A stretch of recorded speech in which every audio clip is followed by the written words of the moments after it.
Shalom, selamat malam. Shalom Hugo. Hugo online ya ini. Shalom, selamat malam semua. Selamat datang di hari Jumat. Kita berkumpul kembali mau memuji Tuhan, mau saling sharing, mau saling menguatkan. Karena saya percaya kita ini hanya jalan glory to glory, kemenangan terhadap kemenangan selanjutnya. Dan sepanjang minggu ini kita sudah disertai sama Tuhan, kita dijaga baik-baik semua, ya kan? Yang perlu kita tahu dalam hidup kita adalah satu konsisten, ya.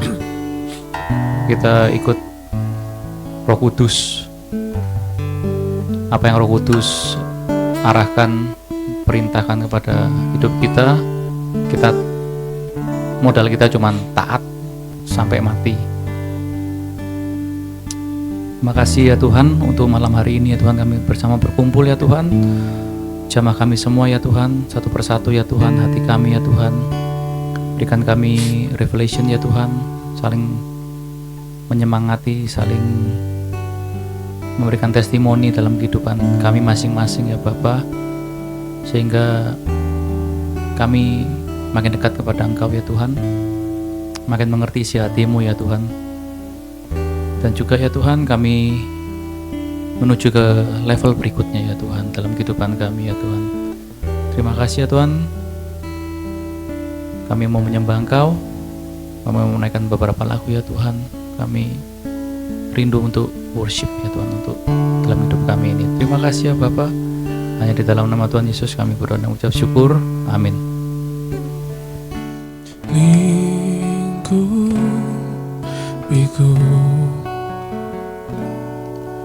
dengan sayapmu, naungiku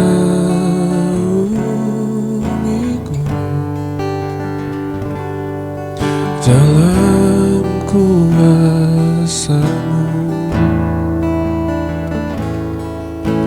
Lingkupiku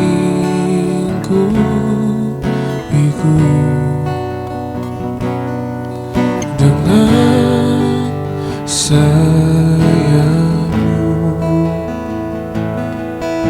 naungiku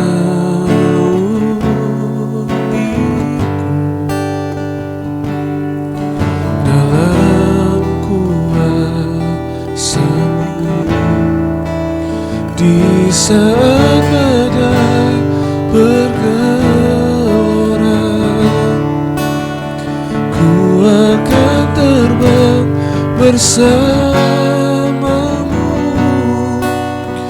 Bapa, Kau Raja atas semesta, ku tenang sebab Kau Allahku.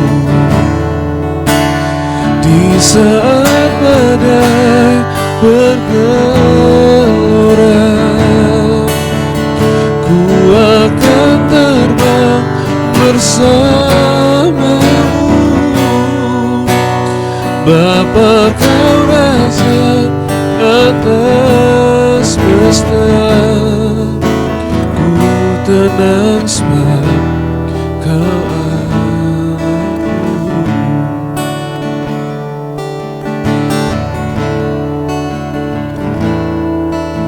lingkupiku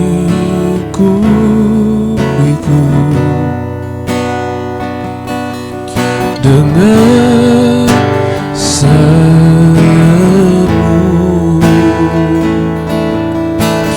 naungiku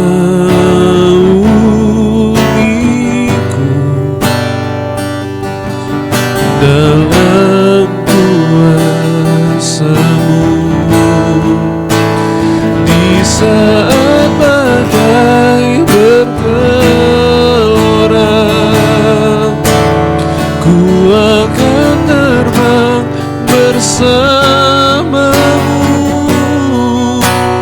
Bapa, Kau Raja atas semesta, ku tenang sebab Kau Allahku. Di saat badai bergelora, ku akan terbang bersamamu. Bapa, Kau Raja atas semesta. Ku tenang sebab Kau Allahku. Di saat badai bergelora, ku akan terbang bersamamu. Bapa, Kau Raja atas semesta. Ku tenang sebab Kau Allahku. Di saat badai bergelora, ku akan terbang bersamamu. Bapa,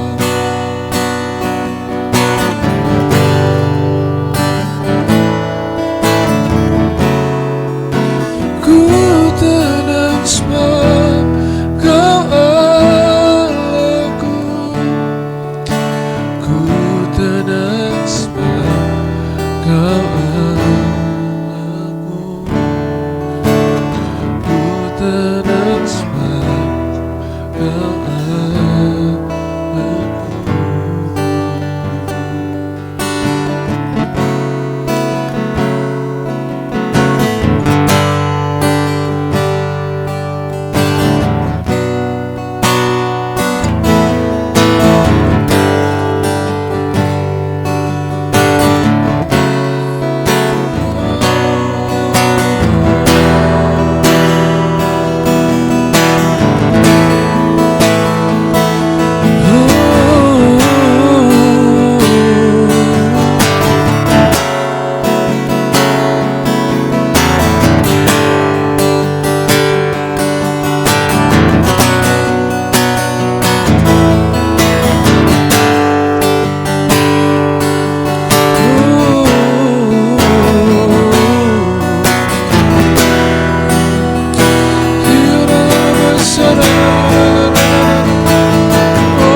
Shout to the Lord, all the earth, let us sing.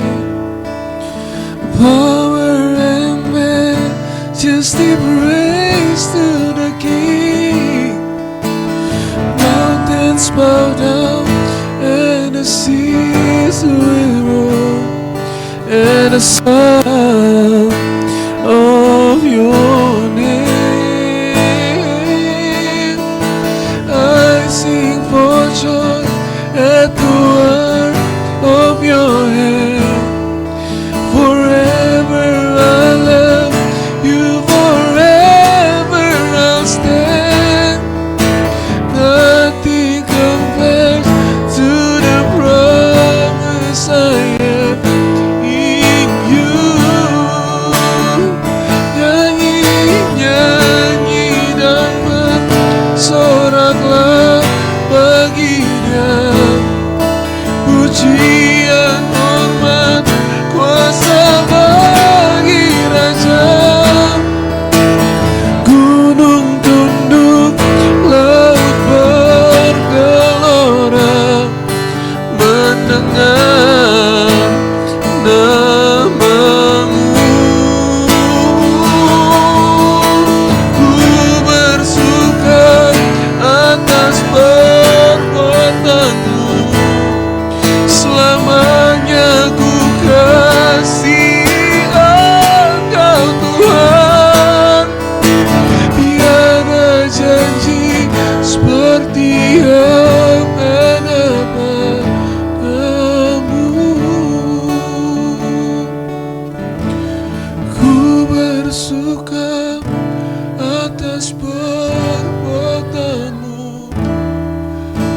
selamanya ku kasih Engkau Tuhan.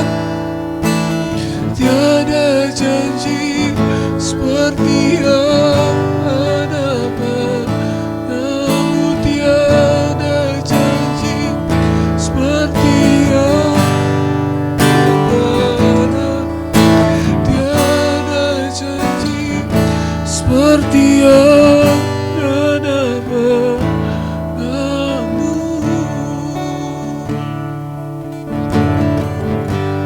So my life you have been faithful. All my life you have been so good. With every breath that I am breathing, oh, I will sing of the goodness of God. All my life you have been faithful. All my life you have been so good. With every breath that I am breathing, I will sing of the goodness.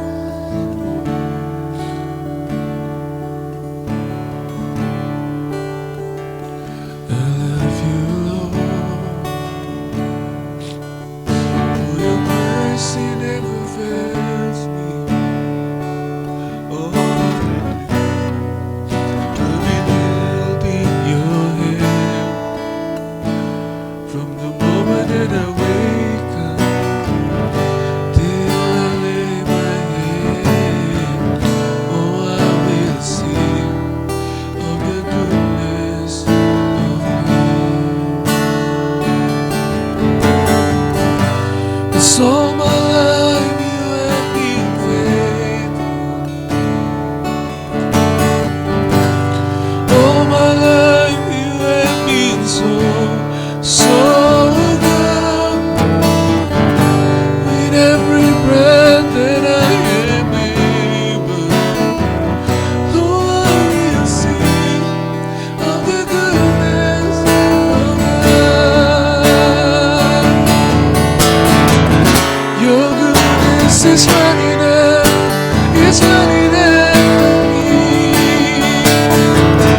Your goodness is running out, it's running after me.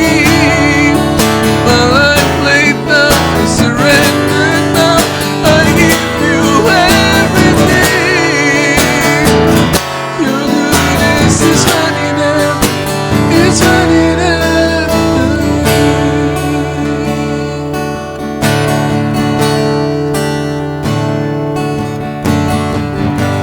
So my life you have been.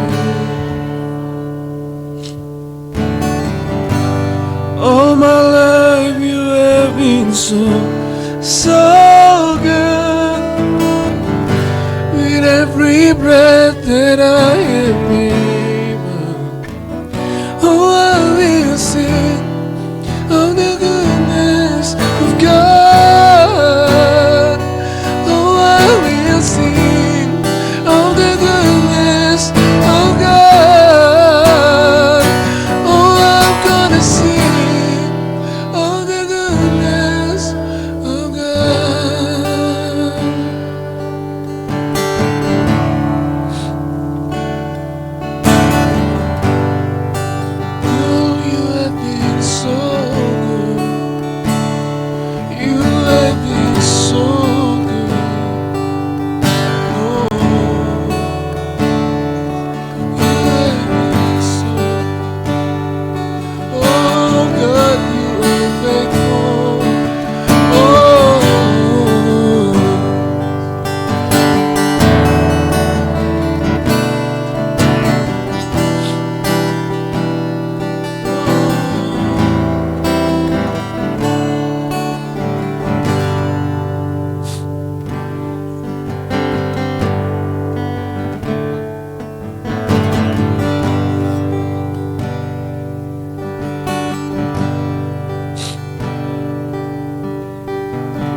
at the beginning,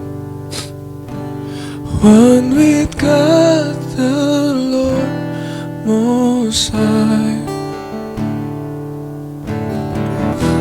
Your hidden glory in creation, now revealed in you are Christ.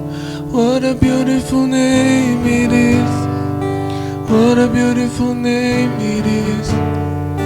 The name of Jesus Christ, my King. What a beautiful name it is. Nothing compares to this. What a beautiful name it is. The name of Jesus.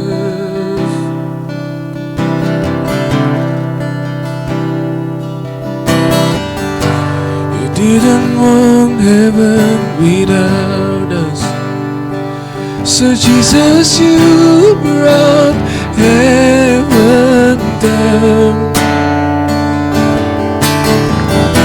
My sin was great, your love is greater.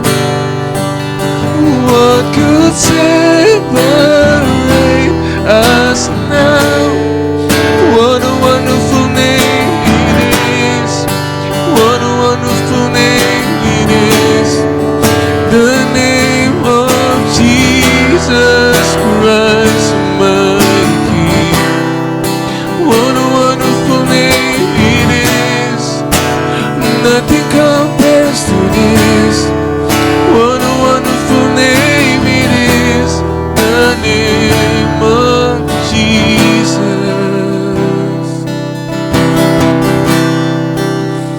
No.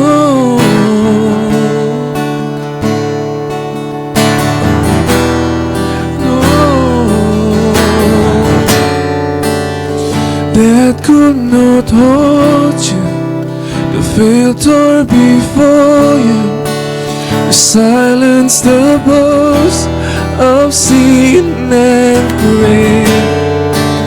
The heavens are roaring the praise of your glory, for you are raised to life again.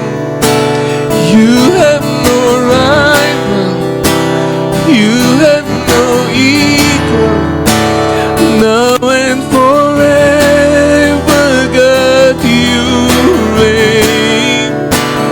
Yours is the kingdom, yours is the glory, yours is the name above all names.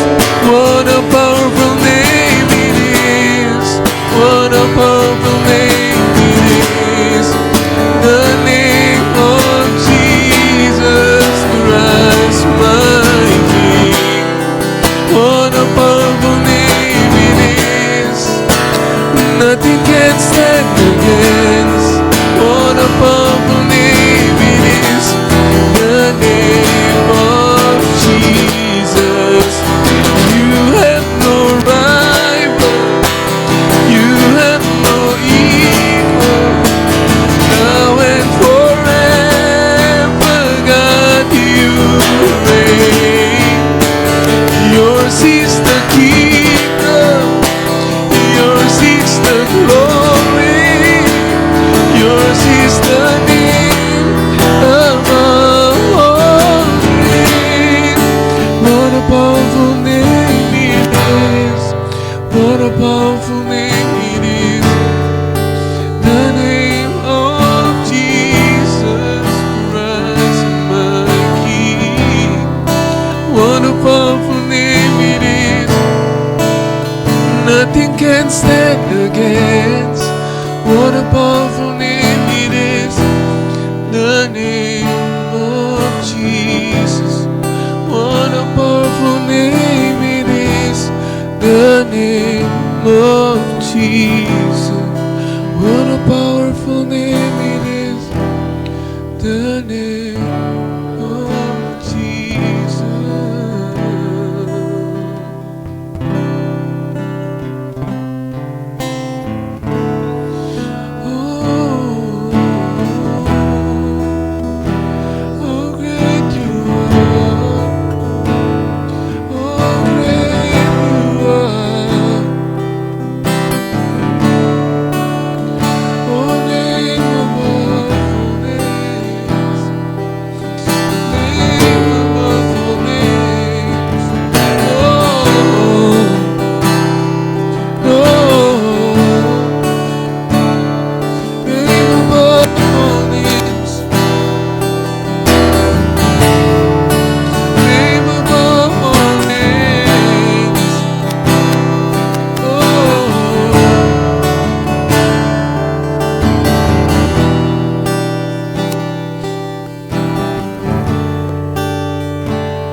Holy Spirit, follow me now.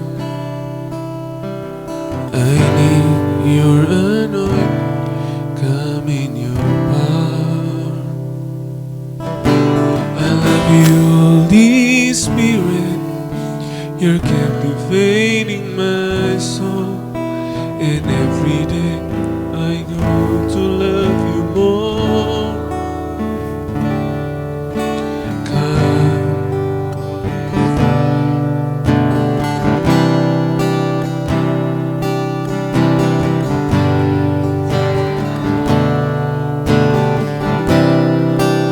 I love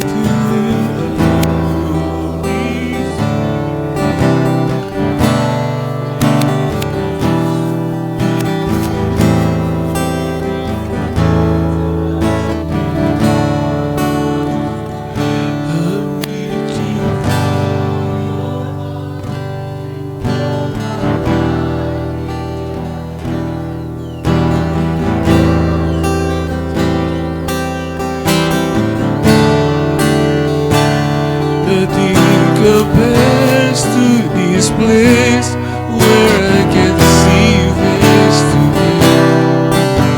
I worship you in spirit and in truth. I'm reaching for your heart, holding my life in your hand, drawing me closer to you. I feel your power in you. Nothing compares to this place where I can see you face to face. I worship you in spirit and in truth. Bertemu muka dengan muka di dalam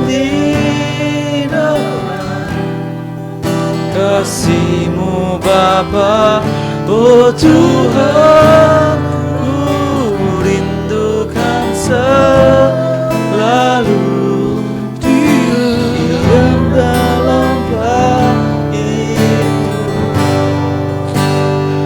Bertemu muka dengan muka dan dalam kasih-Mu Bapa, oh Tuhan, ku rindukan selalu diam dalam bait-Mu.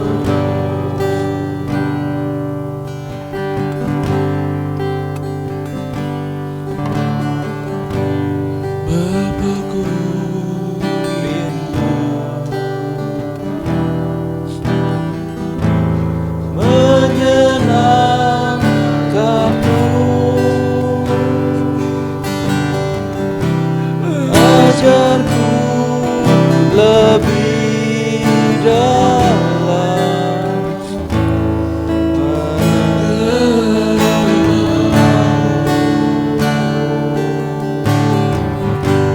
Bapa-Ku bintang, layakkan aku, bawaku untuk menyembah di balik tirai yang suci. Bertemu muka dengan muka dan dalam kasih-Mu Bapa, oh Tuhan, ku rindu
fall afresh on me. Fill me with your power. Satisfy my needs. Come, Holy Spirit. Come, Holy Spirit. Fall afresh on me. Fill me with your power. Satisfy my needs. Only you can make me whole. Give me strength to make me grow. Come, Holy Spirit, fall afresh on me. Only you can make me whole. Give me strength to make me grow. Come, Holy Spirit, fall afresh on me. Oh, sing with me one more time. Come, Holy Spirit, fall afresh on me. Fill me with your power. Satisfy my needs. Only you can make me whole. Give me strength to make me grow. Come, Holy Spirit,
Terima kasih Bapa. Kami sungguh rindu ya Bapa, bertemu muka dengan muka ya Bapa. Biarlah kami selalu tinggal dalam kasih-Mu ya Tuhan. Kami mau tinggal dalam bait-Mu selalu ya Tuhan. Biarlah kami terus memuji Engkau dalam roh dan kebenaran ya Bapa. Terima kasih Bapa. Jamah kami satu persatu ya Bapa. Beri kami correction ya Bapa, untuk lebih dekat lagi mengerti apa isi hati-Mu ya Bapa pada malam hari ini ya Bapa. Terima kasih Tuhan. Sebentar kami akan saling sharing ya Bapa. Kami siap ya Bapa terima revelation-Mu ya Tuhan. Hanya di dalam nama Tuhan Yesus kami mengucap syukur. Amin.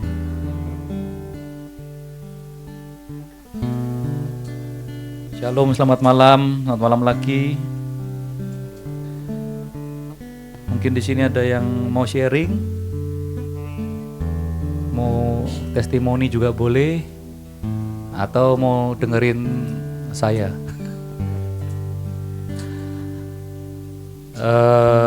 Kalau dari saya kebetulan lagi baca satu raja-raja ayat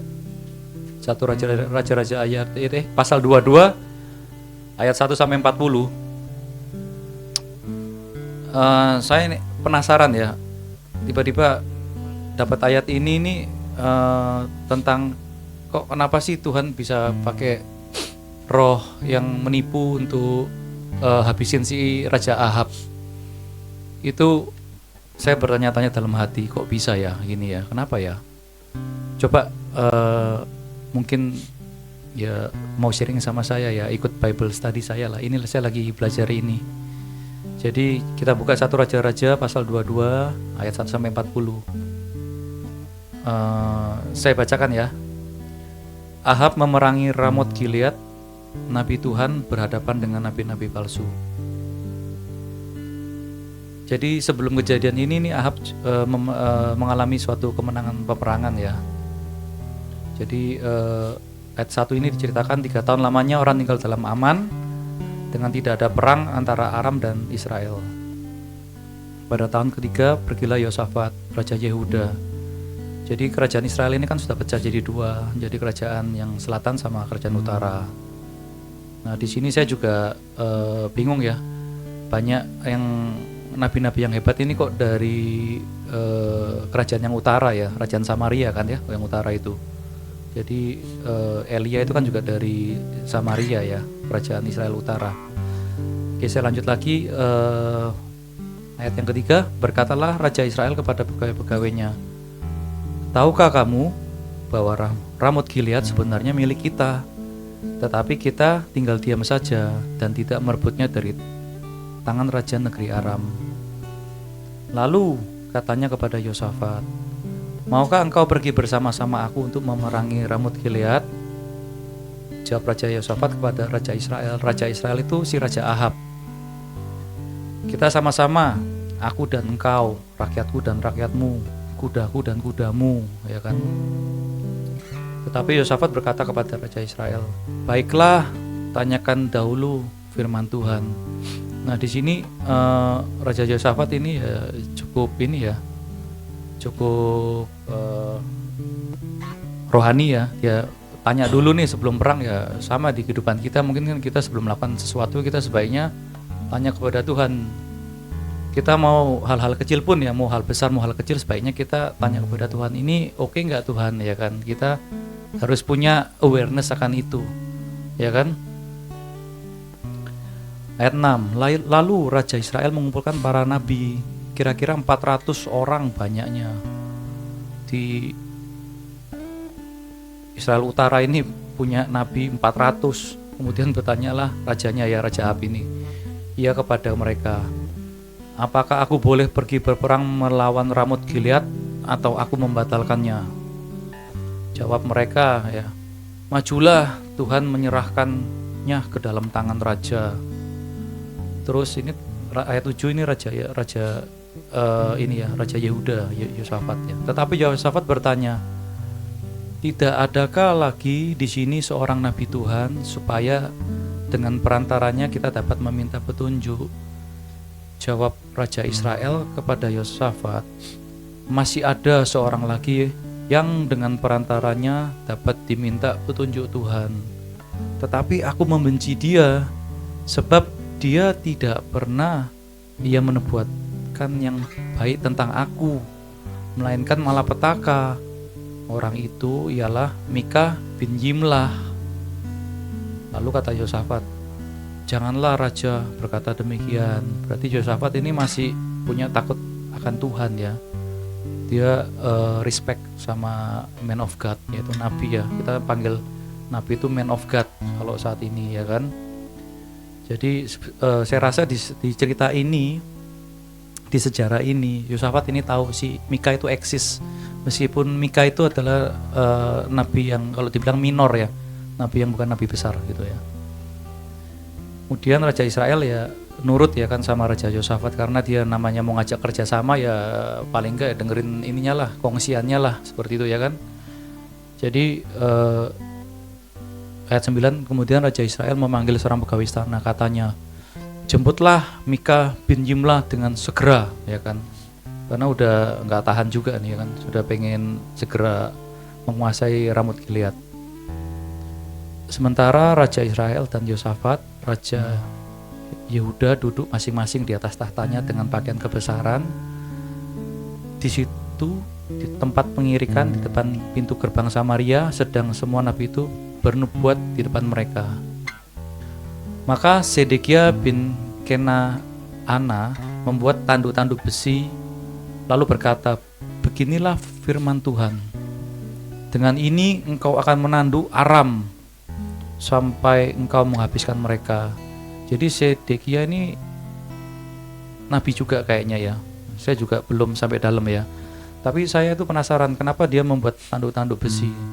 Nah, tanduk-tanduk itu rupanya lambang kekuasaan ya, kekuatan, power seperti itu. Makanya dia kayak prophesy, bernubuat tapi sambil buat barang ini sendiri, menunjukkan ke raja.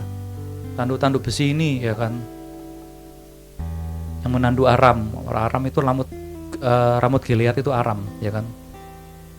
Juga semua nabi itu bernubuat demikian. Katanya, majulah ke Ramut Gilead, engkau akan beruntung, Tuhan akan menyerahkan ke dalam tangan raja. Lagi-lagi nubuatan yang sama yang dikatakan sama 400 nabi itu ya, kecuali si Mika ini ya kan belum datang. Ayat ke-13, suruhan yang pergi memanggil Mika itu berkata kepadanya, ketahuilah nabi-nabi itu sudah sepakat meramalkan yang baik bagi raja. Hendaklah engkau juga berbicara seperti salah seorang daripada mereka dan meramalkan yang baik. Jadi sudah dikasih kisi-kisi sama orang yang manggil ini. Jadi kamu sebaiknya ngomong gini sama raja kamu ya kan, soalnya kamu selalu ngomong yang jelek-jelek gitu tentang si raja ini ya kan. Tapi Mika menjawab,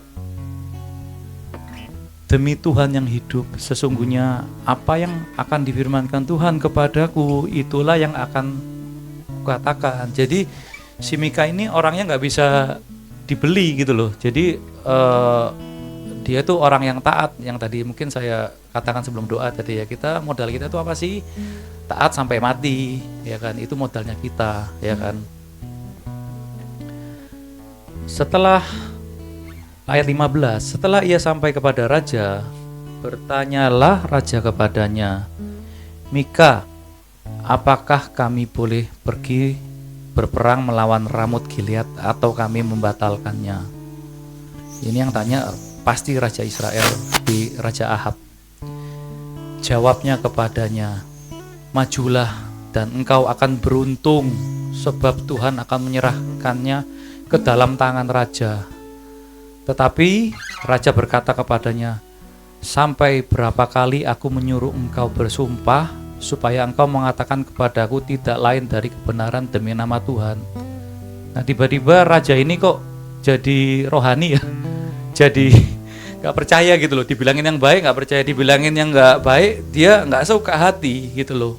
Mungkin seperti kita juga, kadang ada suatu nasihat yang gak baik buat kita, maksudnya nasihat itu baik sebetulnya, cuman kita gak percaya gitu loh. Tapi begitu dibilang yang satu yang ini, kita jadi malah kesebaliknya, kita sering seperti itu. Jadi sifat-sifat ini tuh rupanya ada di dalam ya saya lah ya, Saya yang baca ini saya juga berasa ini saya juga seperti ini kok. Saya ya pengalaman saya ya yang nyata ya. Ya saya dibilangin istri saya aja kadang nggak percaya begitu ya. Tapi ternyata dia benar gitu loh. Nah itu saya harus akuin. Ternyata dia benar loh. Seperti itu ya kan. Terus kita ke ayat selanjutnya. Ayat 17. Lalu jawabnya. Ini Mika yang ngomong ini. Telah kulihat seluruh Israel bercerai-berai di gunung-gunung seperti domba-domba yang tidak mempunyai gembala. Sebab itu Tuhan berfirman, mereka ini tidak punya Tuhan, baiklah masing-masing pulang ke rumahnya dengan selamat. Kemudian Raja Israel berkata kepada Yosafat, bukankah telah kukatakan kepadamu, tidak pernah ia menubuatkan yang baik tentang aku, melainkan hanya malapetaka. Terus Mika ini ngomong lagi ya, kata Mika, sebab itu dengarkanlah firman Tuhan. Aku telah melihat Tuhan sedang duduk di atas tahtanya, dengan segenap tentara surganya berdiri di dekatnya. Ini berarti Tuhan sama tentaranya berarti malaikat-malaikat ya. Di sebelah kanannya dan di sebelah kirinya, malaikatnya banyak, berarti tentara Allah ya kan. Si Mika ini melihat visi, dan Tuhan berfirman, siapakah yang akan membujuk Ahab untuk maju berperang, supaya ia tewas di Ramut Gilead? Ini di ayat ini saya tuh bertanya-tanya, berarti ini final. Tuhan itu sudah mau, istilahnya kalau kita bilang bahasa simpelnya, iki semua disikat iki wong iki ya toh, itulah ya. Jadi Tuhan sudah final, karena sebenarnya Tuhan itu kalau di ayat-ayat sebelumnya saya baca, Tuhan itu sudah memberikan Ahab itu banyak kali bertobat ya kan, dengan dia melihat Elia ya kan menghabisi berapa ratus nabi Baal itu yang sama Elia disembelih ya kan. Berarti kan sebenarnya Tuhan itu kan sudah si Ahab ini kan sudah melihat Tuhan ini seperti apa ya kan, dan juga sampai nggak hujan bertahun-tahun ya kan, dan dijawab sama Tuhan akhirnya hujan ya kan, tapi tetap melakukan satu yang jahat seperti itu. Bahkan dia juga ngerampas kebun anggurnya Nabot ya, Nabot apa ya, Nabot ya, bener ya, Nabot ya. Jadi dia juga pakai cara-cara yang nggak bagus ya gitu ya. Terus habis gitu kita lanjutkan ke ini ya, ayat selanjutnya. Ayat 20 tetap ya.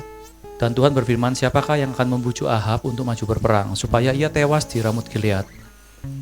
Maka yang seorang berkata begini, yang lain berkata begitu. Berarti kan yang kiri kanan ini ngomong kan, oh iya Tuhan, ya kan seperti ini apa ya kan. Pokoknya Tuhan di Ahab ini maju perang aja, gimana caranya ya kan. Kemudian tampillah suatu roh, lalu berdiri di hadapan Tuhan. Ia berkata, aku ini akan membujuknya. Tuhan bertanya padanya, dengan apa? Jawabnya, aku akan keluar dan menjadi roh dusta di mulut semua nabinya. Ia berfirman, Tuhan ini yang berfirman, berarti iya kan Tuhan. Biarlah engkau membujuknya dan engkau akan berhasil pula. Keluarlah dan perbuatlah demikian. Karena itu sesungguhnya Tuhan telah menaruh roh dusta ke dalam mulut semua nabimu ini. Sebab Tuhan telah menetapkan untuk menimpakan malapetaka kepadaku. Sebenarnya kan kalau orang sudah dibilangin seperti ini, sebaiknya batal aja nggak apa-apa kan. Bisa loh batal betulnya.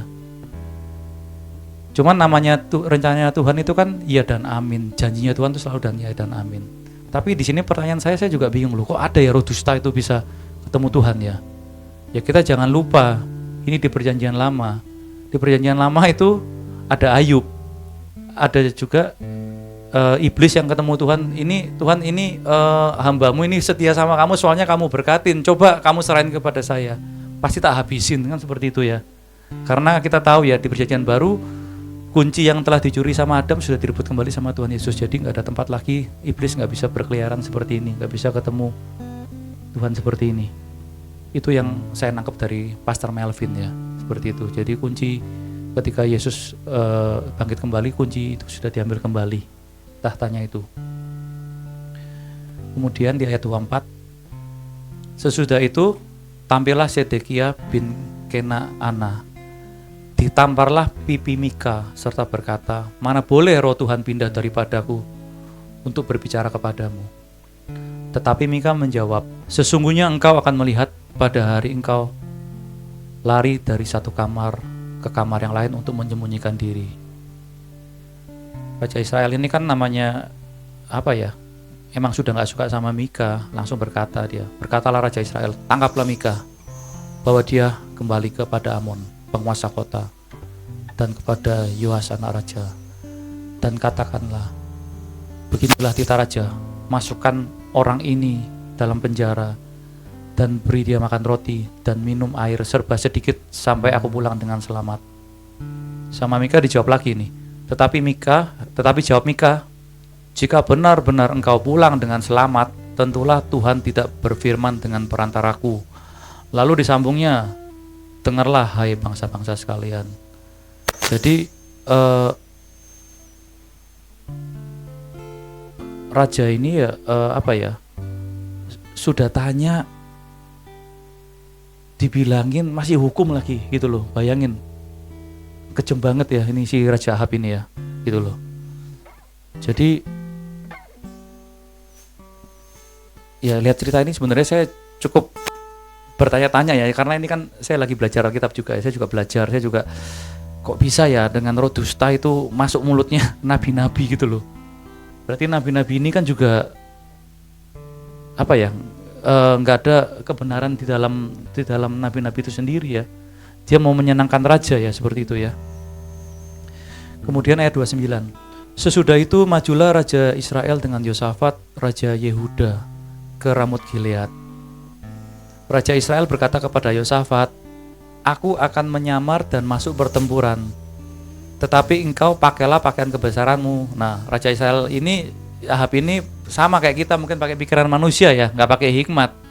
Dia pikir dia kalau nyamar jadi tentara biasa nggak akan ditarget.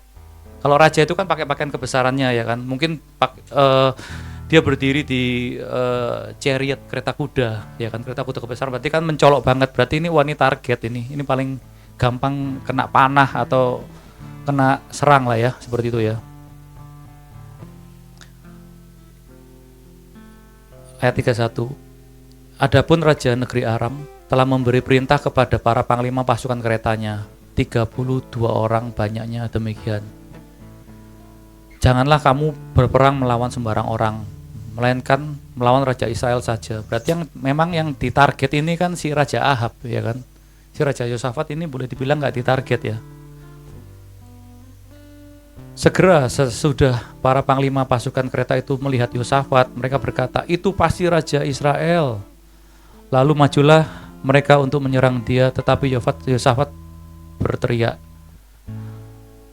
Berarti Yosafat ini mungkin berteriak, ya saya bukan Raja Israel, saya Raja Yehuda, mungkin begitu ya. Jadi mungkin ya dia nggak kena gitu ya.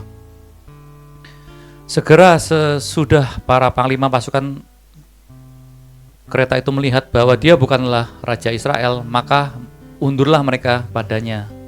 Jadi, ini bukan sasarannya, ini bukan Raja Ahab. Nah, di sini di ayat 34, tetapi seseorang menarik panahnya dan menembak dengan sembarangan saja dan mengenai Raja Israel di antara sambungan baju sirahnya. Kemudian ia berkata kepada pengemudi keretanya, putar, bawa aku keluar dari pertempuran, sebab aku sudah luka. Tetapi pertempuran itu tambah seru pada hari itu, dan raja tetap ditopang berdiri di dalam kereta berhadapan dengan orang Aram itu.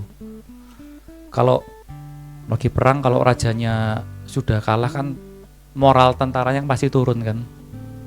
Makanya itu meskipun luka, ini nggak dibawa turun, ini si Raja Ahab ini tetap di keretanya meskipun pakai baju biasa ya.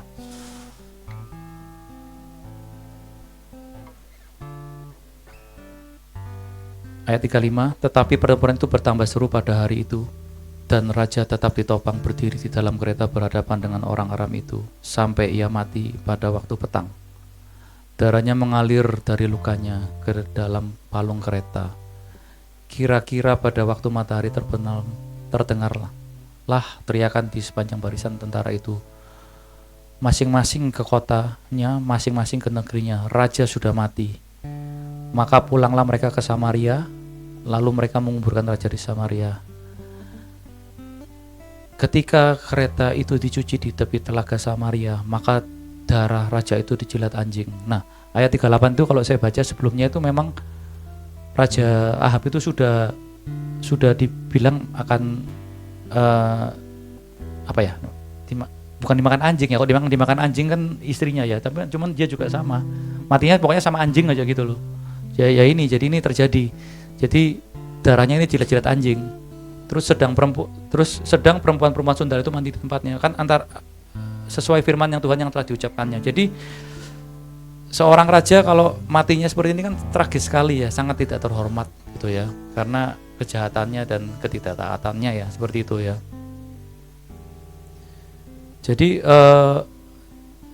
ya di dalam firman ini ya sebenarnya banyak sih ya, kalau kita mau gali lagi lebih dalam lagi ini banyak message-nya Tuhan. Saya sih belum selesai ya belajar ini ya, jadi saya masih terus gali gitu ya. Kok kenapa sampai setragis ini ya, padahal nabi-nabi yang hebat-hebat kan yang sekarang saat waktunya Raja Ahab ini kan ada Elia, ada Elisa juga kan gitu loh. Juga masih hidup kan Elisa pada saat itu gitu loh. Kok sampai dia tuh kok tragis banget gitu loh. Seperti itu. Ayat 39, selebihnya dari riwayat Ahab dan segala dilakukannya serta istana gading dan segala kota yang didirikannya, bukankah itu semuanya itu tertulis dalam kitab sejarah Raja Israel? Demikianlah Ahab mendapat perhentian bersama dengan nenek moyangnya, maka Ahazia menjadi anaknya menjadi raja menggantikannya. Jadi ini akhir dari cerita si Raja Ahab. Memang sungguh tragis ya. Cuman memang poin saya itu waktu saya belajar itu saya tuh bingung tuh. Tuhan tuh memang nggak pernah lihat hidup kita tuh saat sekarang atau itu. Tuhan tuh selalu lihat hidup kita tuh di ujungnya. Makanya Tuhan tuh tahu destininya kita tuh kemana gitu loh. Makanya kita tuh kadang kalau doa kok bertanya-tanya dalam hati ya, Tuhan kok doaku nggak mau jawab ya apa semua. Tuhan tuh sudah lihat ujungnya sebetulnya. Jadi sekali lagi rencananya Tuhan ya dan amin. Tuhan bisa pakai siapa saja. Saya percaya roh jahat itu juga pasti dihukum ya, karena itu roh yang menipu gitu ya. Tapi ya Tuhan ini maha gitu, bisa pakai siapa saja, bisa bantu kita pakai siapa saja ya. Jadi banyaklah dari firman yang saya baca ini revelation yang akan dibukakan lebih lagi gitu loh dari cerita si Raja Ahab ini. Ini cuman ayat terakhir sebetulnya, maksudnya pasal terakhir. Sebelumnya juga banyak seperti itu. Ya, ini sharing dari saya, mungkin ada yang mau nambahi.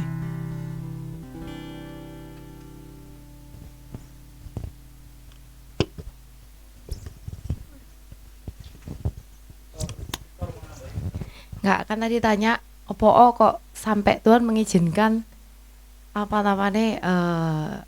terjadi seperti itu kan gitu ya.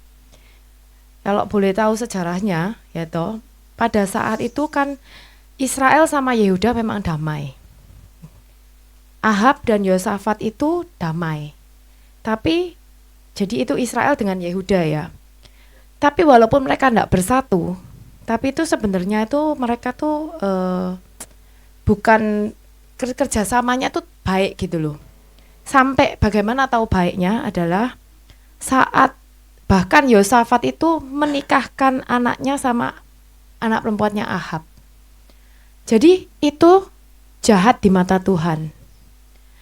Nah, kalau itu ada ceritanya di 2 Raja-Raja 8 ayat 16 sampai 18. Jadi 6 itu buktinya bahwa Yehuda sama Israel itu baik tapi tidak bersatu. Tapi kenapa kok sampai Tuhan tuh maksudnya mengizinkan tuh terjadi ke Ahab? Karena dia itu membuat generasi di bawahnya itu hancur lebur karena tidak mengikuti jalannya Tuhan. Dan he was 32 years old when he became a king, and he reigned 8 years in Jerusalem, and he walked in the way of the king of Israel, just as the house of Ahab had done, for the daughter of Ahab was his wife, and he did evil in the sight of the Lord. Jadi alasannya ada. Bangsa Israel bangsa pilihannya Tuhan, ya.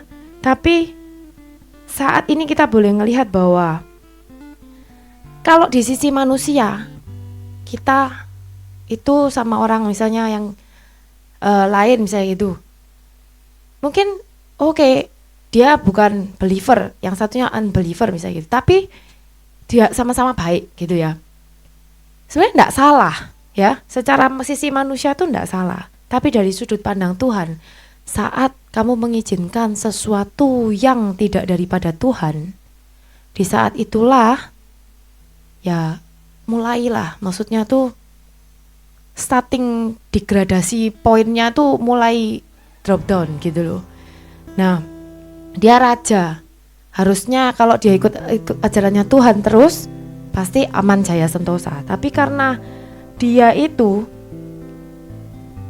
melakukan sesuatu yang jahat, karena sebenarnya Tuhan kan bilang ikutono aturanku, ikutono perintahku gitu loh. Tapi nggak bisa ngikutin gitu loh. Malah mengkawinkan, jadi mentoleransi, mencampur adukkan sesuatu yang tidak daripada Tuhan.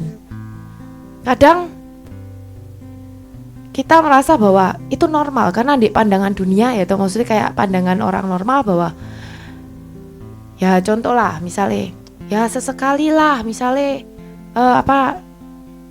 nonton film sing aneh-aneh misalnya gitu, gak apa-apa misalnya gitu.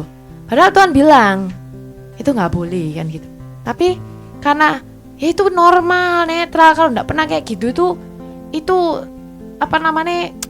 cupu gitu ya. Jadi akhirnya gak sadar buka celah untuk hal-hal sing gak bener kan gitu. Nah, di saat Ahab mengkawinkan anaknya itu, bagi Tuhan mungkin bagi kita normal, tapi bagi Tuhan itu menghina kedaulatannya Tuhan. Sehingga apalagi dia seorang raja, ya kan? Pimpinan ataupun dia itu seorang misalnya di dalam struktur itu paling tinggi ya, misalnya gitu. Dia mengajarkan untuk berbuat dosa sehingga membawa dampak sampai generasi ke generasi. Itu bayar harganya ya mahal. Yang saya tahu sendiri, kalau kita sudah mulai ada ilah lain dari hidup kita, di saat itulah bayar hargamu bisa tahunan.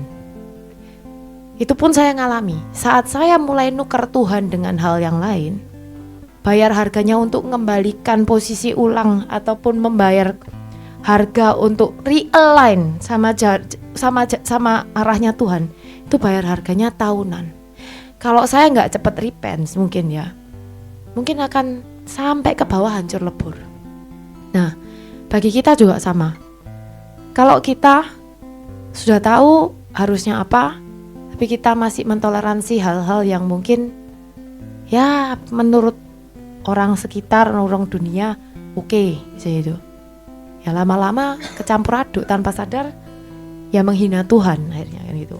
Dan saat menghina Tuhan itu membangkitkan murkanya Tuhan kan gitu. Nah pada saat udah gitu, pikirnya biasa manusia kan gini nih, wah dua-dua sama-sama raja. Yosafat kelihatannya bilang oke, tak tanyakan Nabi Tuhan. Ahab itu sudah boleh dibilang wong dia ndak benar-benar cinta Tuhan kok, tapi gara-gara paise ya toh, baiknya Tuhan, gengsi, pride. Kan sesama besan nih, disuruh apa, oke lah, besan ngomong apa, ya oke lah kan gitu kan. Sehingga ya oke, tanya orang ndak benar-benar beriman, ndak benar-benar kecinta Tuhan, tapi kepengen ya wis lah menghormati. Tanya nabi-nabi Tuhan, lewong ndak cinta Tuhan. Tanya nabi-nabi Tuhan, katanya nabi-nabi Tuhan. Tapi karena yang manggil raja tetangga lagi kan gitu. Kira-kira ya apa? Ya nanti ngomong sing elek-elek dibantai kan gitu. Iki besan raja kan gitu ya. Nah, di sini kita juga lihat banyak hamba-hamba Tuhan juga itu belum tentu benar kan gitu. Banyak hamba-hamba Tuhan juga yang karena kedudukan, karena status, karena sudah dinikmatkan atau sudah wes pokoknya sudah enak lah kasarannya, karena di samping raja kan kasarannya, akhirnya melenceng dari jalannya Tuhan. Sehingga kenapa itu boleh terjadi? Kalau saya boleh ngomong adalah, opini saya adalah karena dia sendiri yang membuka celah untuk itu dia tidak jalan sama ajarannya Tuhan. Sehingga begitu mau jalan, mau perang apa segala, kelihatannya mau tanya sama hamba-hamba Tuhan. Tapi kembali, Tuhan akan menjawab kita lewat siapapun, even itu hamba Tuhan palsu pun. Tapi Tuhan kalau kita tuh benar-benar desire sama Tuhan, Tuhan bisa pakai itu benar. Tapi yang tanya ini, itu orang yang cuman sekedar ala kadarnya tok. Cuman mau jawaban instan, kepengin apa? Aku menang tak gak? Kan kayak gitu. Kelihatannya tanya nabi-nabi Tuhan. Lah wong ndak ngerti strukturnya Tuhan, mau tanya kayak gitu. Tuhan mengizinkan hal itu terjadi. Tuhan ngelihat hati orang yang nanya, kasarannya kan gitu. Seperti kalau itu pengalaman saya pribadi adalah saat saya, Tuhan aku rindu benar-benar untuk ngelasakan pelepasan misalnya gitu. Yang dipakai misalnya mungkin kata orang banyak yang enggak baik negatif misalnya gitu. Tapi saya merasa terberkati. Karena apa? Tuhan bisa pakai keledai. Tuhan bisa pakai orang jahat, bisa pakai siapapun. Tapi Tuhan lihat hati kita yang rindu, sehingga itu bisa possible untuk dijawab jawaban baik. Tapi kalau kita sendiri yang nanya ini, cuman motivasi hatinya ini loh enggak bener. Motivasi hatinya ini tidak align dengan keinginan hatinya Tuhan. Kamu minta jawaban Tuhan ya apa? Wong kamu ndak ngerti jawabannya, ndak mengerti dan ndak mengenal Tuhan. Tapi minta hatinya Tuhan. Apakah kira-kira Tuhan bisa jawab? Ya bisa, tapi Tuhan izinkan mungkin sesuatu. Apalagi di perjanjian lama, ya Tuhan izinkan juga. Sebenarnya bukan perjanjian lama. Kadang karena kita sendiri yang buka celah, sehingga demand ataupun hal-hal yang tidak baik itu terjadi karena kesalahan kita sendiri yang membuka celah. Kasaran kan begitu kalau sekarang. Nah, kalau saya boleh ngomong ini, memang betul banyak yang dipelajari dan kita berkaca sama firman Tuhan ya. Nah, kalau saya boleh ngomong juga, dari waktu itu ya kan, mungkin banyak nabi-nabi yang sudah terkontaminasi dengan, ya karena penyembah ilah-ilah palsu kan, ilah-ilah lain selain Allah kan gitu. Hanya yang murni Tuhan menemukan Mika kan gitu. Nah, orang yang benar-benar dekat sama Tuhan, kadang ngomong itu mungkin gak ngenakan hati kita. Saya jujur kemarin saya sempat bicara sama Sastra kan gitu. Satu hal dia ngomong kan itu, C, aku ada mimpi gini. C, aku merasa kayak begini. Satu sisi, walaupun kita baru kenal masa kayak itu, baru. Tapi saya membuka, oh ya Tuhan, saya belajar dari Sastra ya. Saya ngomong ya Sas ya pasti kayak gitu. Tapi aku belajar keinginan untuk menyenangkan hati Tuhan, keinginan untuk taat, itu menggugah.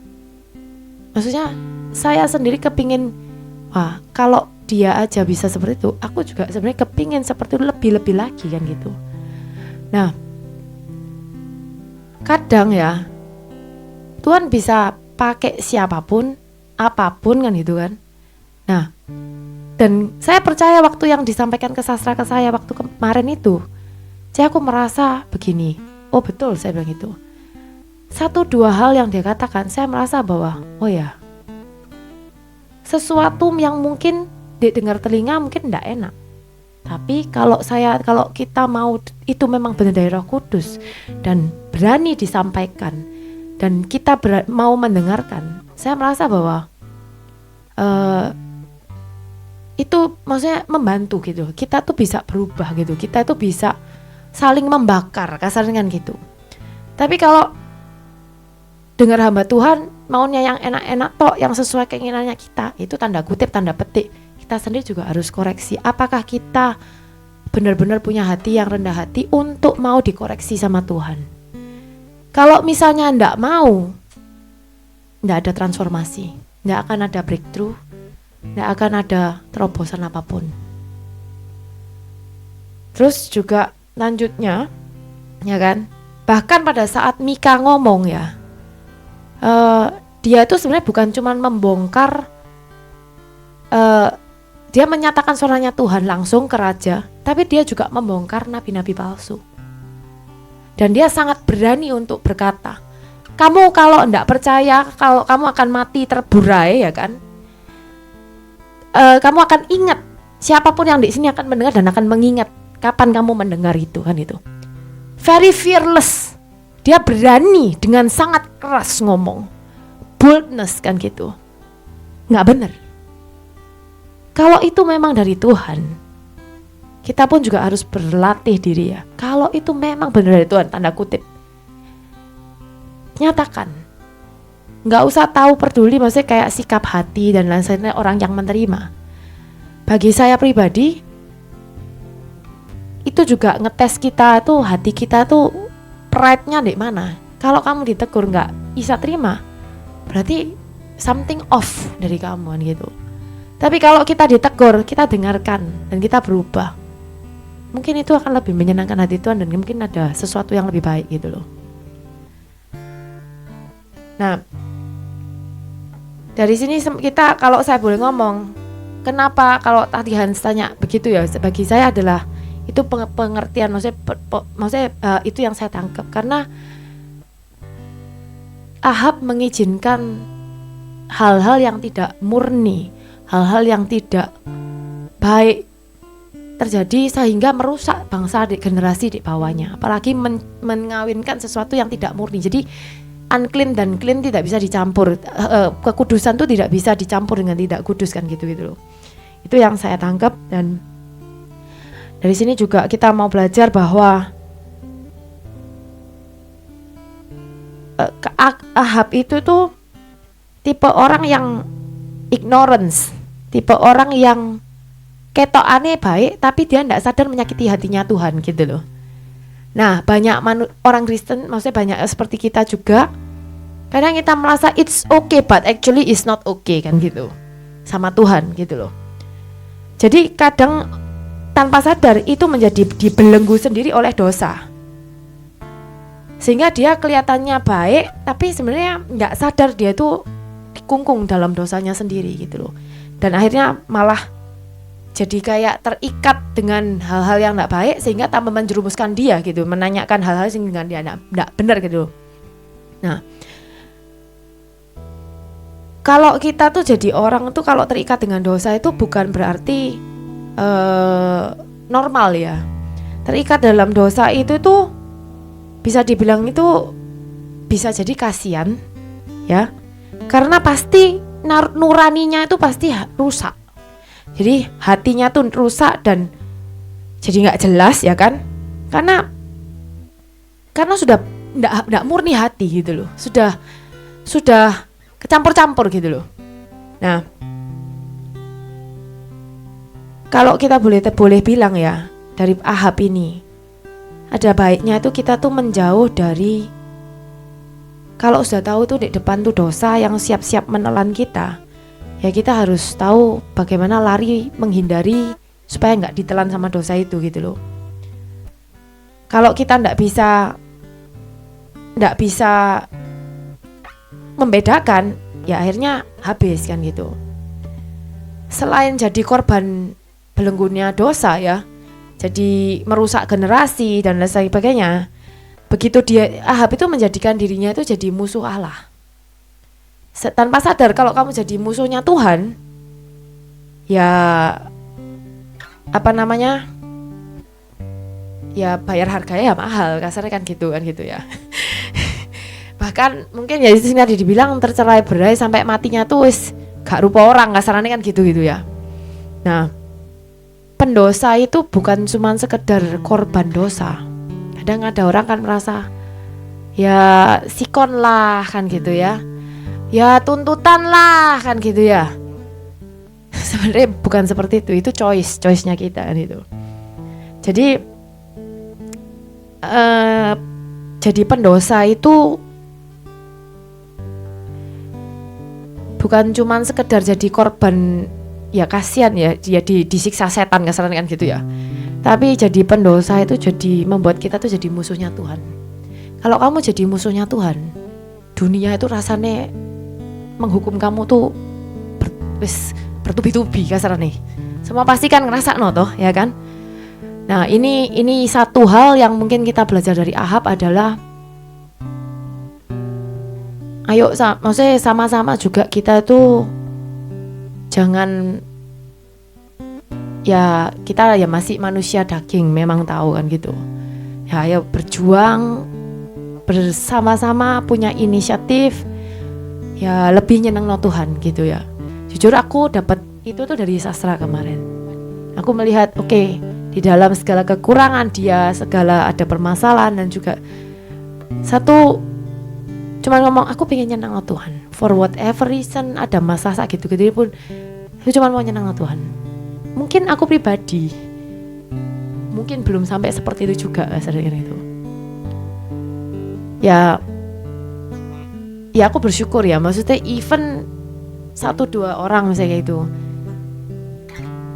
kita saling belajar, kita saling mengingatkan, kita saling apa ya, maksudnya mengequip lah, mempersiapkan, membenahi oh yang nggak benar kan gitu, kita jadi benar, kita realign sama Tuhan kan gitu.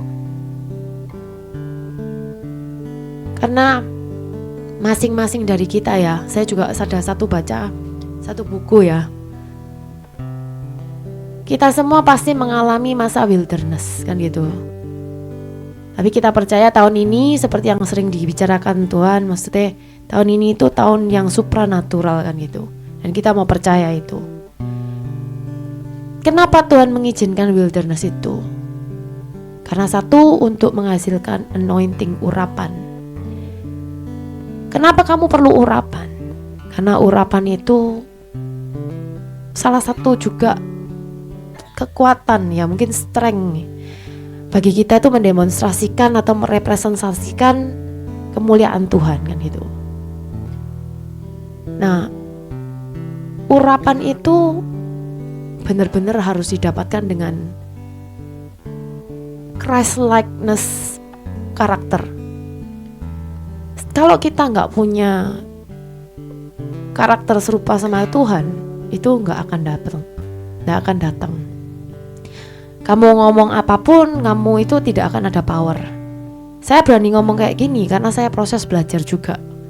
Bukan berarti saya berhasil, saya bisa, enggak. Saya juga proses. Saya juga masih daging, saya selalu mengingatkan teman-teman juga masih sama-sama berjuang. Kita masih flesh. Dan jangan kita merasa oh lebih baik dari orang lain, enggak ada. Cuman ayo mau nggak sama-sama kita ingatkan ya toh, sama-sama ayo berjalan ke benar supaya favornya Tuhan tuh ada terus. Kalau kita jadi musuhnya Tuhan, wis habis-habisan kita kan gitu. Nah, jadi satu hal di dalam anointing itu, kenapa kamu kok perlu? Kenapa kok? Maksudnya gini, selain kita perlu, kenapa kamu tuh diurapi sama Tuhan gitu? Karena kamu dipilih. Karena kamu punya destiny yang dari Tuhan kan gitu. Jadi setiap orang punya tujuan, punya fungsi masing-masing sama Tuhan. Dan untuk bisa jadi berkat, bisa jadi alatnya Tuhan, kita perlu urapan itu gitu loh. Nah, untuk urapan itu mahal sekali harganya, mahal sekali. Nah, itu saya sendiri juga on proses ya. Saya ngomong I'm not perfect, nggak ada orang yang perfect, nggak akan bisa lah.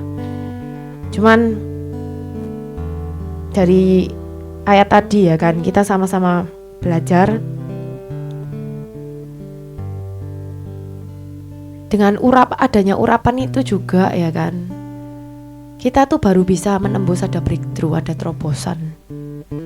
Kalau kamu gak ada urapan, gak ada presence-nya Tuhan, ya gak akan kemana-kemana gitu. Dan di saat kita tuh kalah dari maksudnya roh kita tuh lemah ya kan. Kalau daging kita tuh lebih kuat. Jadi membuat kita tuh rohnya tuh jadi kayak dorman. Kalau bahasa Bang tuh apa dorman itu? Dorman itu kayak ya kayak ya gak ada guna gitu. Tidak aktif ya gitu. Dan kita dikuasai sama jiwa kita gitu.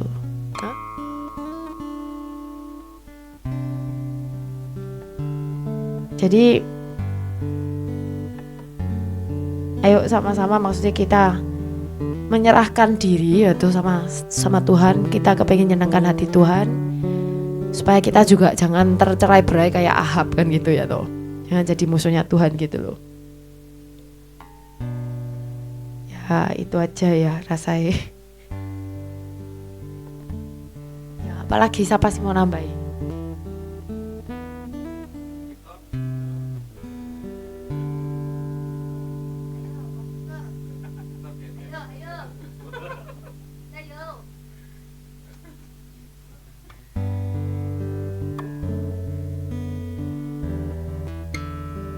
Ada siapa?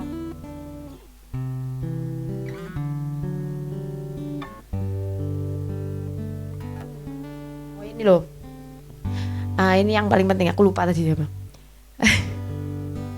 When there are not vessel ready to carry the anointing, God waits until humility and repentance come.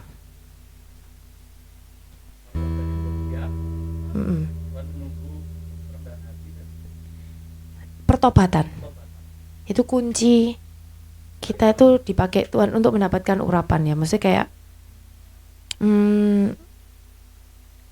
ya. Jadi His anointing is so precious and valuable that He would never give it to someone who would not properly steward it. So the genuineness of your faith, which is more precious than gold, is the first test by various trials, as we just read in the passage from 1 Peter, that unavoidable testing become your wilderness. Jadi kayak kita kan diizinkan di dalam wilderness ya, maksudnya di dalam kesusahan misalnya itu ya, karena untuk mendapatkan urapan kan gitu. Kenapa di dalam urapan tuh kita perlu? Karena di dalam kehidupan kita itu kalau nggak ada urapan, kita kan didefeat terus sampai setan. Nah, urapan itu perlu satu kemurnian di dalam iman, dan ini tuh perlu dites di dalam berbagai macam percobaan. Sehingga kalau dites di dalam percobaan itu kamu keluar tuh murni, nah itu benar-benar baru keluar hasilnya gitu loh, buah urapan itu. Dan itu sudah pasti kalau kamu mau minta urapan, kalau kamu minta mau dipakai Tuhan, ya memang harus melewati proses ini. Kalau kamu nggak mau diproses, ya berarti ya wes, berarti nggak mau dipakai Tuhan, kesannya kan gitu. Dan orang yang begitu ada urapan, ya, when you have the anointing, there is a spotlight on you. Jadi kalau ada urapan, spotlight itu bukan kamu sing cari, tapi spotlight itu akan otomatis ke kamu. Dan di saat kamu jadi spotlight jadi kayak begitu ada urapan, itu men-attract orang-orang untuk datang, kasarnya kan gitu. Attract orang-orang untuk kembali sama Tuhan. Nah, harusnya Tuhan kepengin kalau bisa Ahab itu ya mungkin jadi kayak gini gitu. Bukan kawin ambek sing dengan yang tidak baik tambahan, sehingga dia menghilangkan semua hal yang baik dari Tuhan. Nah, seperti itu juga jadi kayak satu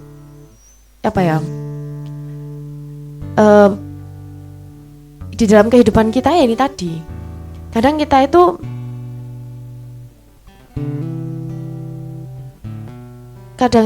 untuk kepengen semua sukses, kepengen semua itu baik, kepengen semua itu dipakai Tuhan, semua perfect gitu. Tapi kalau kita ndak mau murni, ndak akan bisa gitu. Dan urapan itu ataupun kita tuh mau dipakai itu sebenarnya bukan karena kita maksa no diri atau gimana, enggak. Tapi ya itu tadi, kunci untuk kamu mau dipakai Tuhan yaitu untuk kenapa juga kayak Mika itu bisa peka, ya itu semua karena dapat urapan dari Tuhan gitu loh. Nah, kedekatan dan keintiman dari Tuhan, dari proses yang begitu banyak sampai dia itu dianggap oke, kan selalu ngomong sih elek tok, sampai dibenci ambek raja pun ya dilakoni, kasarnya kan gitu. Tapi itu adalah cost of anointing, dan di saat itu begitu kamu sudah dites, di trial, pun dan itu benar, ya hasilnya tuh luar biasa kan gitu. Dan spotlight itu akan datang secara otomatis, bukan kita yang cari-cari lagi kan gitu. Dan if a vessel mispresent God and misuse the anointing, the kingdom of darkness does serious damage through that, which bring confusion and abuse to God's children. Jadi orang yang salah mengartikan ataupun memakai urapan itu dengan salah, ya, maka kingdom of darkness, jadi kuasa kegelapan itu akan memberikan dampak yang sangat merusak gitu loh di dalam untuk kehidupan itu, sehingga membuat bingung, Tuhan ini kok kayak gini ya, kok hidupku kok kayak gini terus ya, kan kayak gitu. Jadi ini saya penambahkan bahwa sebelum kamu yaitu before you see the anointing flowing through you and miracles breaking out, there is an unavoidable step that you must go through, and that the step is the process namanya. Jadi sebelum kamu mendapatkan terobosan ataupun urapan yang mengalir sehingga kamu mendapatkan mujizat, sehingga kamu mendapatkan satu hidup yang selalu dipimpin sama Tuhan, ya kamu harus melalui satu proses itu. Ya itu sebagai tambahan bahwa kita ingat bahwa kita tidak bisa nyampur aduk kehidupan sama murni dan tidak murni. Dan kita juga tidak bisa ngawur-ngawur lah kasarannya. Kalau sudah dapat, kita dikasih favor Tuhan, mesti kayak gimana ya kan? Kita harus benar-benar jaga kan gitu. Dan semua di sini saya rasa kepingin juga terobosan. Nah kuncinya ya itu tadi. Jadi benar-benar kayak tahu, oh memang kita harus lewat proses, lewat tes, dan harus surrender semua ambek Tuhan kan gitu. Dan mau nyeneng no Tuhan, jangan kita tuh mau dikalahkan ya kan. Dan juga apa namanya, harus mau ya ada intensi untuk benar-benar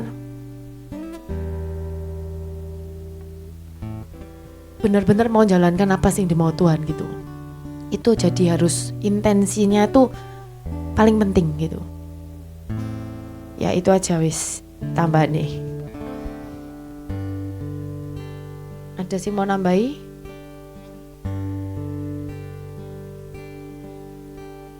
Ya wis. Loh iki jadi gak saksi juga, cuma mendengarkan lu ambek aku tok iki. Ada yang maksudnya mau tanya atau mau apa enggak? Mau curcol?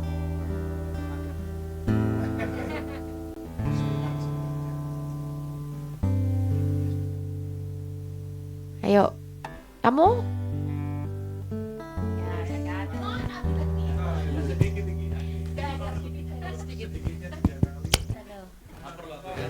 Oke, 5 menit. Oke, aku cuma mau sharing kebaikan Tuhan aja, soalnya nggak enak juga sebenarnya kalau nggak di-sharekan ya.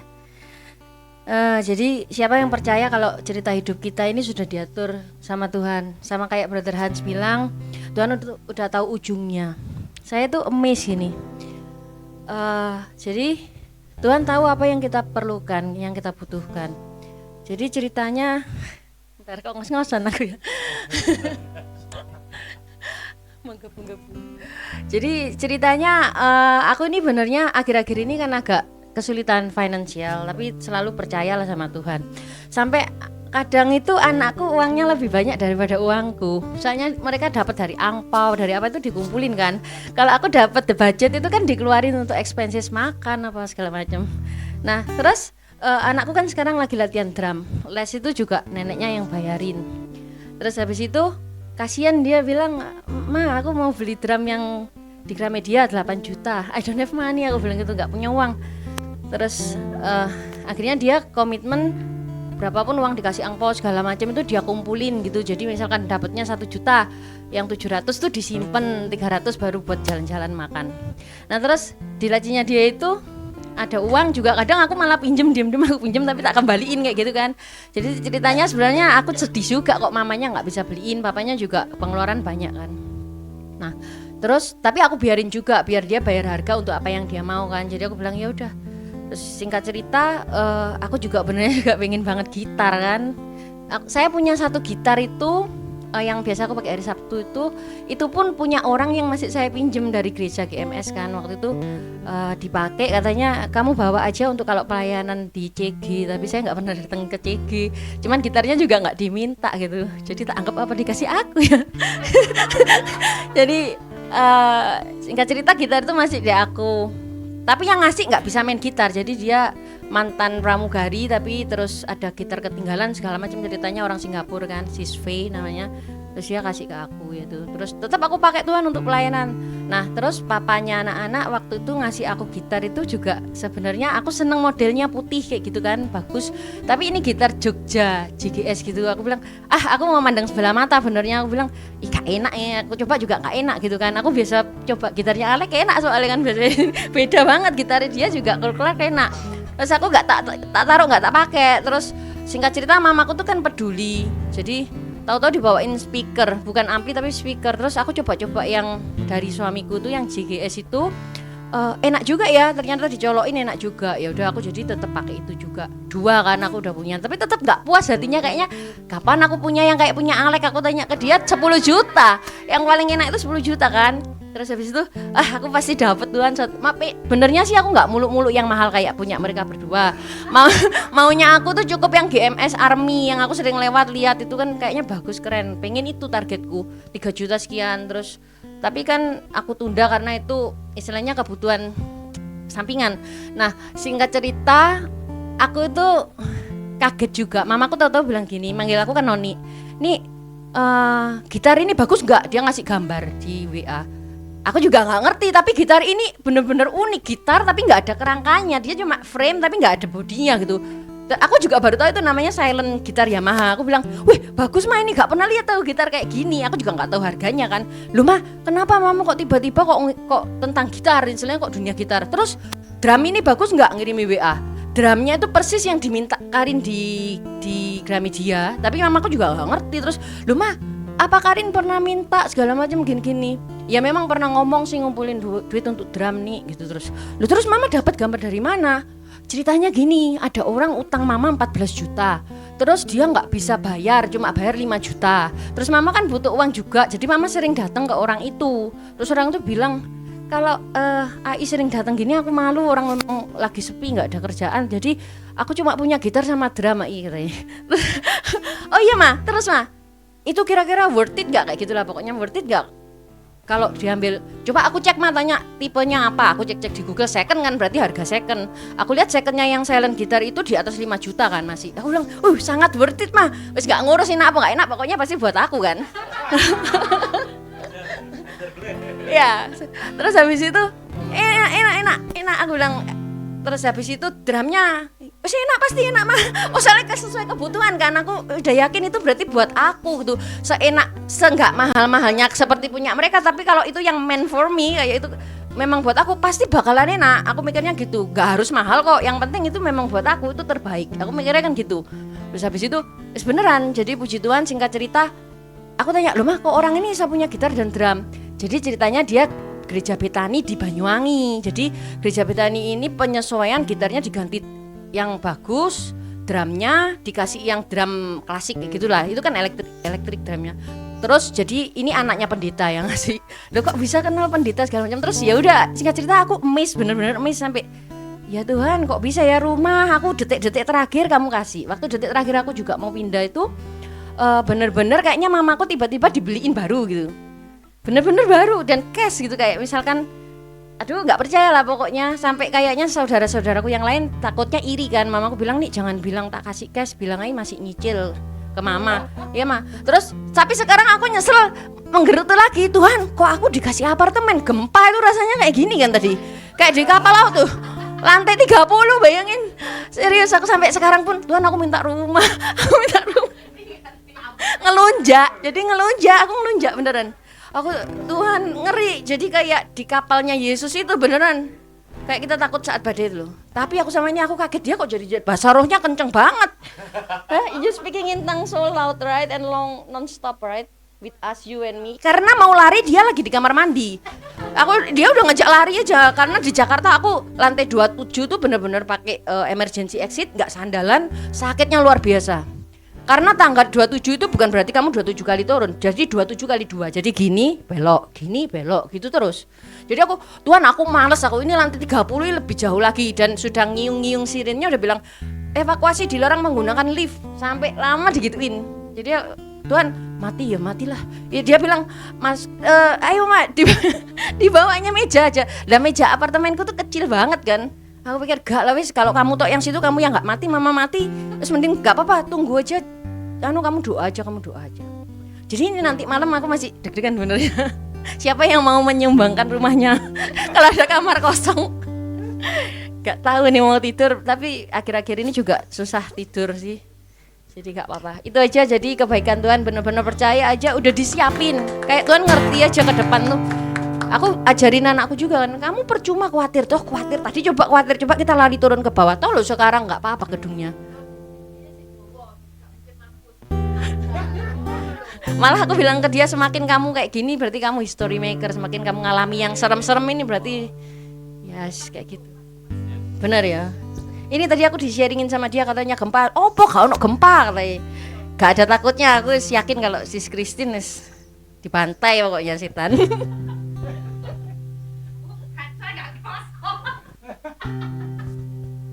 Bukan denial lah yang penting ya. Yang penting bukan denial kan, yang penting enggak kan enggak rasa.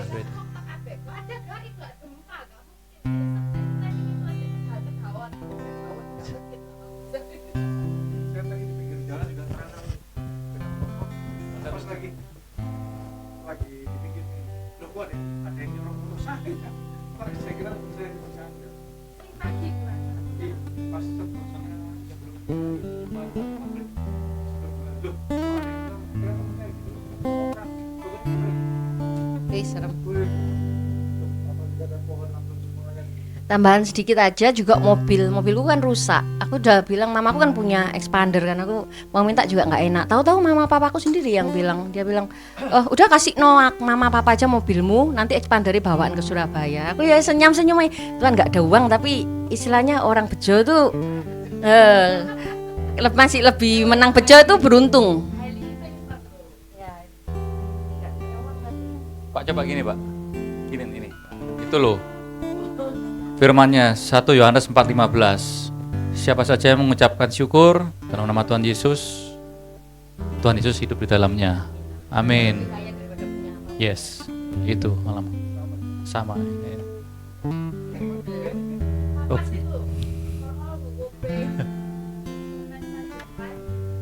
Ya. Oke, kita mau naikin satu lagu, doa terus kita dinner ya.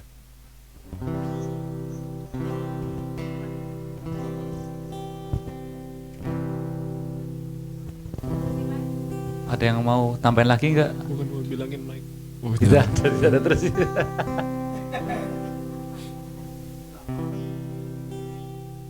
Kaulah penulis hidupku, Kau membuat segalanya baru. Engkau di dalamku dan ku ada dalammu. Tak ada yang tak mungkin bagimu. Ku dicipta untukmu, untuk membawa harum namamu. Engkau di dalamku dan ku ada dalammu. Kini ku datang mencari wajahmu. mengasihimu selalu dengan senang hatiku, mencintai seluruh perbuatanmu, mengabdikan hidupku sesuai rencanamu.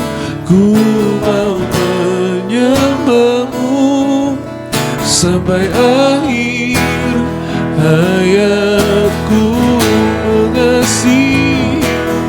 mengasihimu selalu dengan senang hatiku, mencintai seluruh perbuatanmu, mengabdikan hidupku sesuai rencanamu. Ku mau menyembahmu sampai akhir hayat. Oh, mengasihimu selalu dengan senang hatiku, mencintai seluruh perbuatanmu, mengabdikan hidupku sesuai rencanamu. Ku mau menyembahmu sampai akhir hayatku, sampai akhir hayatku, sampai akhir hayatku, sampai akhir hayatku.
Terima kasih Yesus, terima kasih.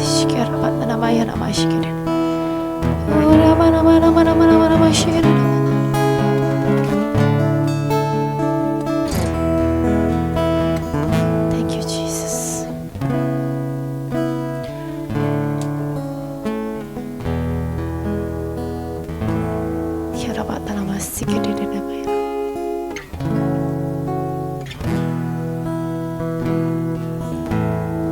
Terima kasih Tuhan buat hari ini Tuhan. Kalau Kau mengingatkan kami sekali lagi Tuhan, kami ini memang daging Tuhan, tapi kami percaya Tuhan bersama-Mu Tuhan, Kau mampukan kami Tuhan. Terima kasih Kau telah menerima kami apa adanya Tuhan. Terima kasih Kau sudah mengasihi begitu besar kami Tuhan. Dalam segala hal, kondisi apapun kami Tuhan, terima kasih Kau sudah memilih kami juga Tuhan. Tuhan, kami merindukan Tuhan Kau pakai kami Tuhan. Kami tahu Tuhan di dalam proses ini Tuhan gak mudah Tuhan. Tapi seperti yang Kau sampaikan Tuhan, bahwa siapa yang Kau panggil Tuhan, memang Tuhan akan mengalami proses yang begitu sulitnya Tuhan. Tapi bersama dengan Engkau Tuhan, Kau akan murnikan terus, Kau akan terus tambahkan kekuatan Tuhan. Bila kami boleh mencapai destiny kami masing-masing Tuhan. Bersama-sama Tuhan, saling mendukung, saling membantu Tuhan, saling mengingatkan Tuhan. Terus murnikan hati kami Tuhan, bila kami di dalam senter kasih-Mu saja Tuhan. Bukan karena Tuhan karena hati kami sendiri ataupun kekuatan kami sendiri. Tapi kami boleh saling mengingatkan Tuhan karena kami saling mengasihi Tuhan di dalam kasih-Mu saja Yesus.